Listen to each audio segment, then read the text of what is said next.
Assalamualaikum dear students, welcome to mathematics class of Paradise College. Dear students, आज हम new chapter का start करने जा रहे हैं और इस चैप्टर का नेम है sets, functions and groups. Chapter number 2 है फर्स्ट ईयर मैथमेटिक्स का। जो पहला टॉपिक है सेट्स, उससे हम काफ़ी हद तक फेमिलियर हैं, लेकिन फंक्शंस एंड ग्रुप्स हमारे लिए नई चीज़ें हैं। तो फंक्शंस एंड ग्रुप्स जो हैं वो दोनों रिलेटेड हैं सेट्स से। सेट्स का ही तसलसल है फंक्शंस एंड ग्रुप्स। तो सबसे पहले बात करते हैं सेट्स की। तो आज का जो टॉपिक है वो इंट्रोडक्टरी लेक्चर है सेट्स का।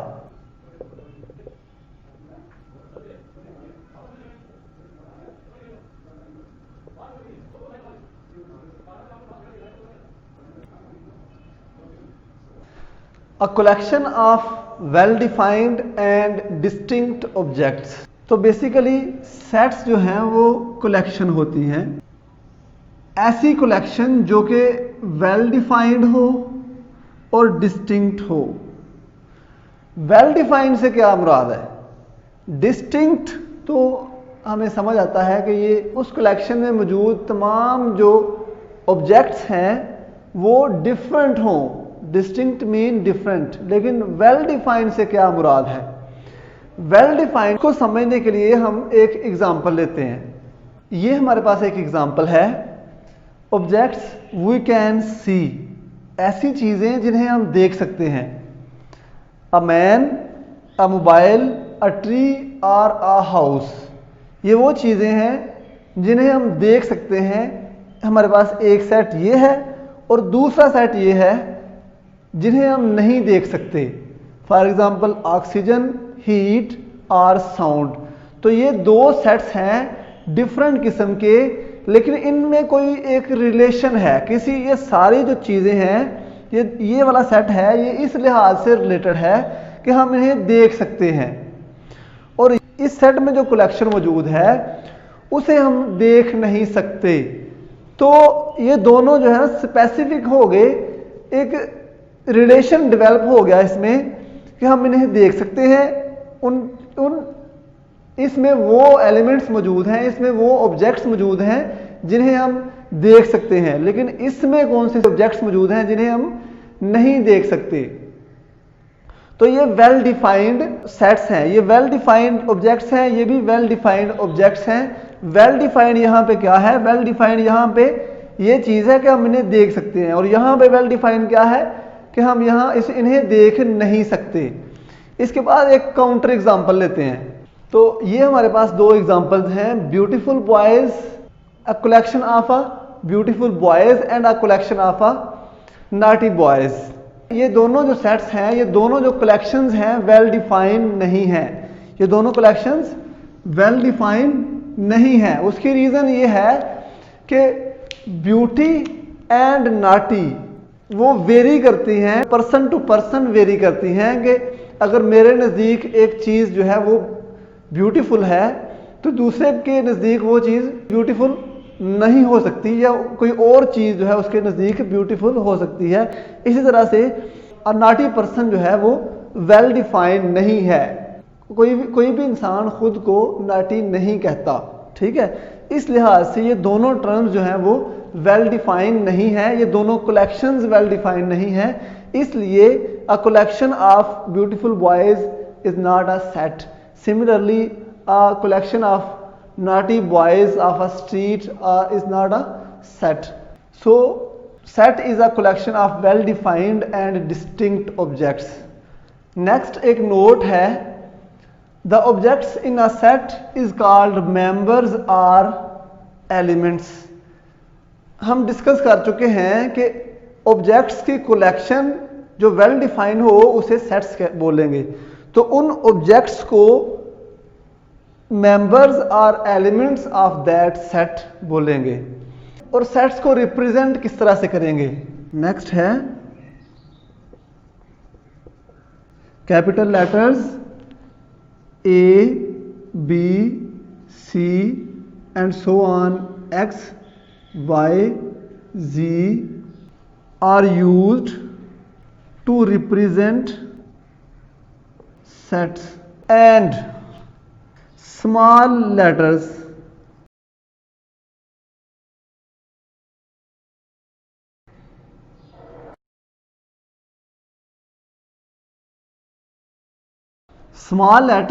A, B, C and X, Y, Z etc. are used as members of sets.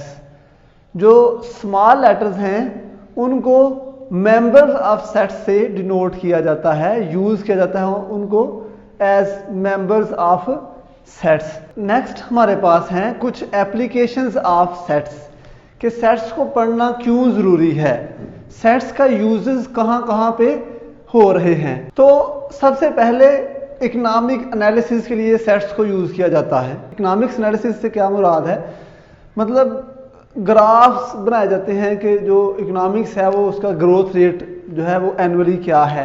इसके अलावा क्रिकेट के जो स्कोर्स वगैरह है आपने उसको उसमें ग्राफ्स का यूज देखा होगा, तो वो भी जो है सेट्स को यूज करके ही ग्राफ्स बनाए जाते हैं।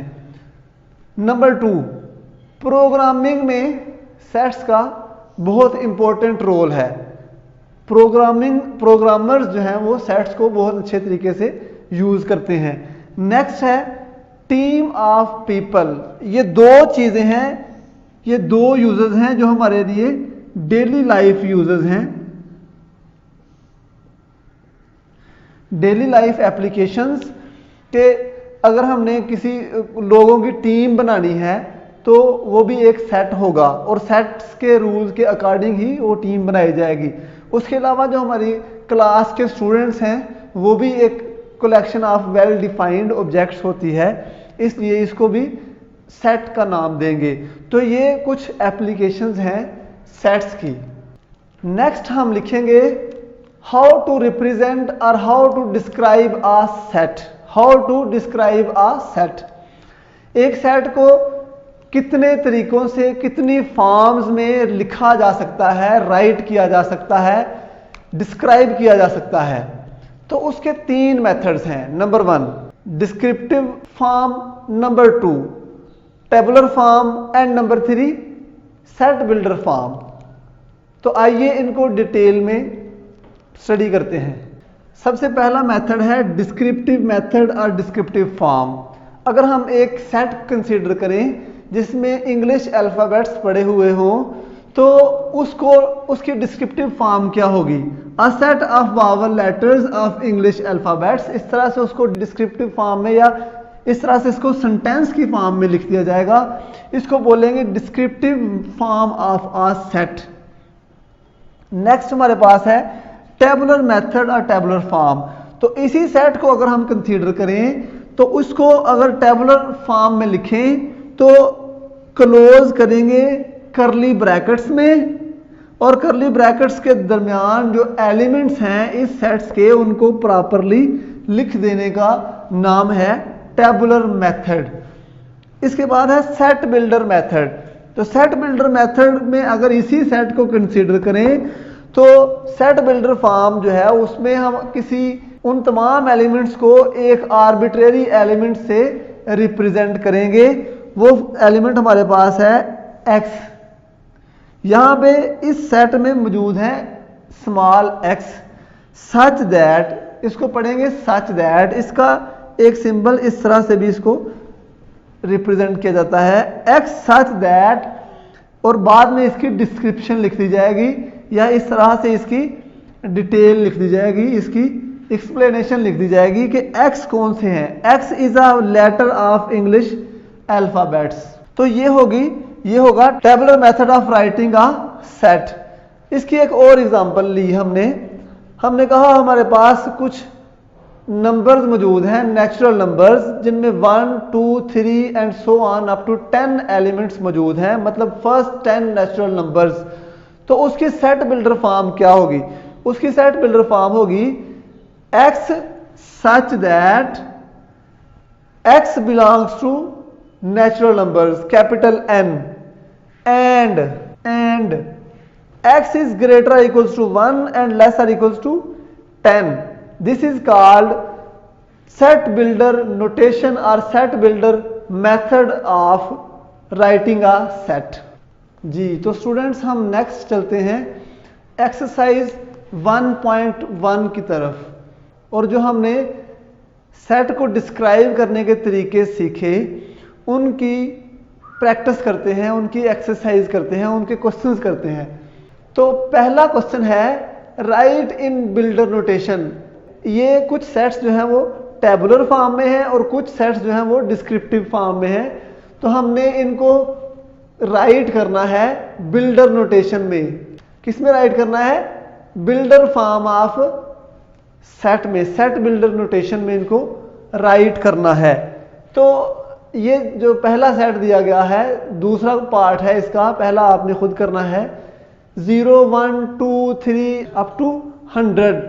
तो इसका मतलब क्या है? आप क्लियरली आप देख सकते हैं ये होल नंबर्स के एलिमेंट्स हैं अप टू 100।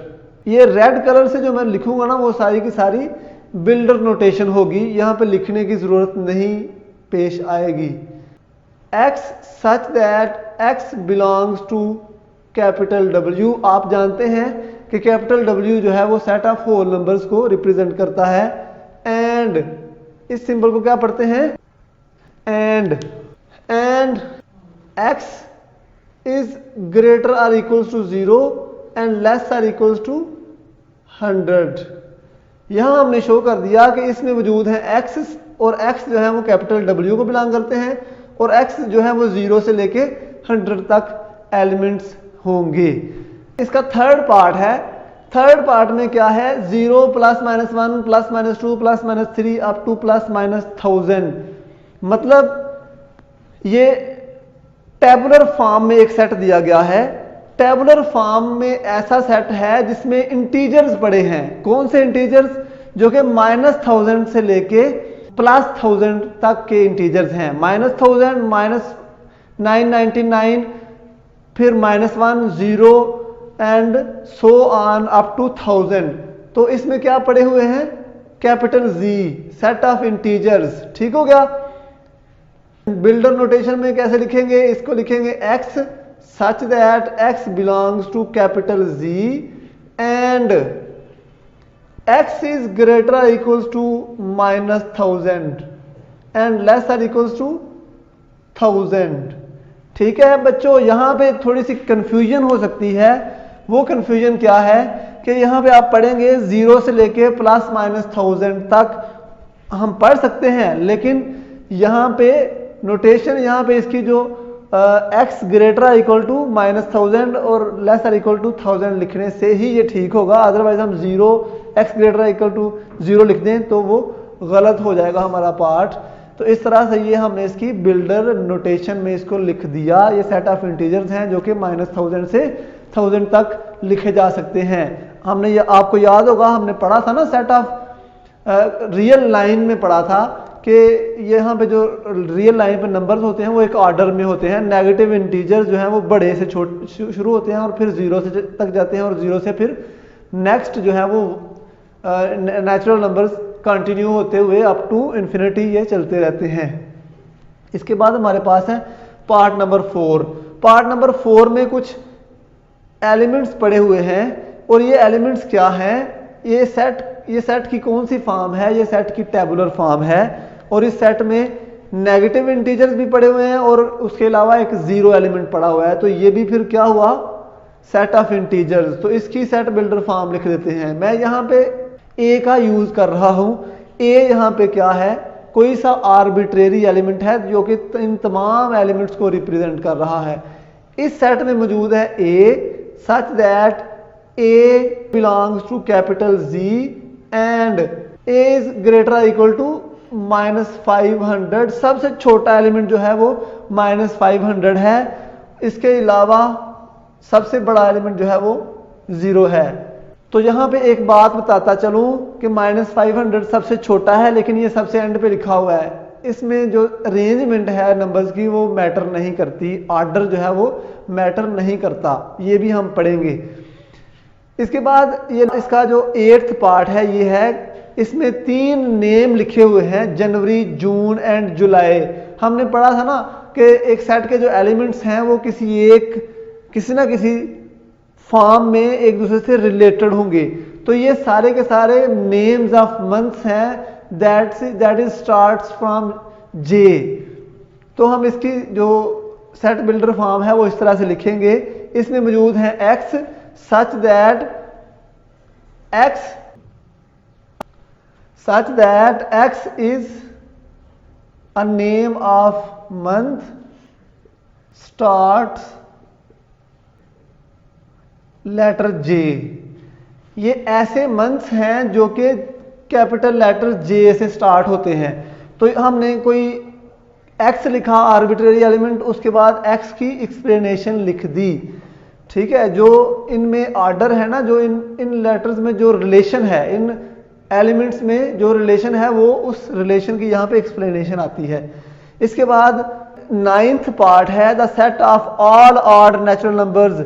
जरा बताएं कि ये जो सेट है ये किस फॉर्म में है। ये सेट जो है वो डिस्क्रिप्टिव फॉर्म में है, सेंटेंस लिखा हुआ है। तो इस डिस्क्रिप्टिव फॉर्म को हमने बिल्डर नोटेशन में कन्वर्ट करना है। बहुत आसान सा मेथड है, मैं यहां पे लिख रहा हूं set of all odd natural numbers. मैं लिखूंगा यहां पे मौजूद है small x such that set of all odd natural numbers x such that x all odd। इसमें मौजूद है x इस तरह के कि x is all odd natural numbers. x जो है वो तमाम ऑल ऑड नेचुरल नंबर्स हैं। ये इसकी टेबुलर बिल्डर फॉर्म हो गई किसकी, इस डिस्क्रिप्टिव फॉर्म में लिखे हुए सेट की। लास्ट पार्ट जो हमने करना है वो क्या है, the set of all real numbers between 1 and 2। ये भी बहुत आसान सा जो है वो इसकी सेट बिल्डर फॉर्म होगी। आप जरा गौर कीजिए, इसमें आएंगे x, ऐसे x जो कि बिलोंग करेंगे सेट कैपिटल R को। कैपिटल R क्या होता है, रियल नंबर्स का सेट। एंड बिटवीन 1 एंड 2 है ना, मतलब 1 एंड 2 आर नॉट इंक्लूडेड, 1 और 2 के दरमियान। तो x जो है वो ग्रेटर होगा 1 से और लेस होगा 2 से। 1 और 2 के दरमियान तमाम जो है वो क्या, रियल नंबर्स। तो बताएं जरा, वैसे हमने स्टडी किया हुआ है फर्स्ट चैप्टर में कि कोई से 2 इंटीजर्स के दरमियान जो रियल नंबर्स होते हैं वो इनफाइनाइट होते हैं। तो फिर इसका मतलब क्या हुआ कि ये जो सेट है ना, डिस्क्रिप्टिव फॉर्म में लिखा हुआ या टेबुलर बिल्डर फॉर्म में लिखा हुआ, ये दोनों ही इनफाइनाइट सेट्स हैं। अभी हमने इसकी टाइप्स पढ़नी है, वो नेक्स्ट लेक्चर में पढ़ेंगे। तो ये था पहला क्वेश्चन। इसके अलावा जो पहले क्वेश्चन के पार्ट्स रह गए हैं वो आपने खुद करने हैं।